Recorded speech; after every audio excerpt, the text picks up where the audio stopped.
দেখেন মালয়েশিয়া আইসা বাড়ি হচ্ছে ঢাকা, ঢাকায় ছেলে মুড়ি বিক্রি করতেছে, জাল মুড়ি।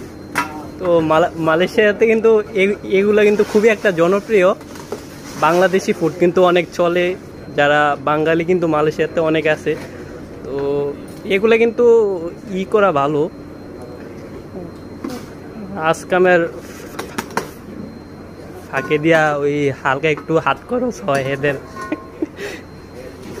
আমাদের কাকা হ্যান্ডসাম কাকা পান্ডাইয়া। বাংলাদেশ মনে হয় আপনি এই ব্যবসা করছিলেন কাকা, না? হ্যাঁ, না না, বাংলাদেশ আপনি এই ব্যবসা করছেন?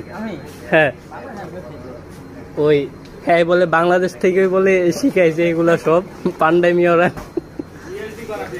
এই বাবুর্চি এই জায়গার, এটা হচ্ছে দোকান মালয়েশিয়া, এটা বাংলাদেশ না কিন্তু।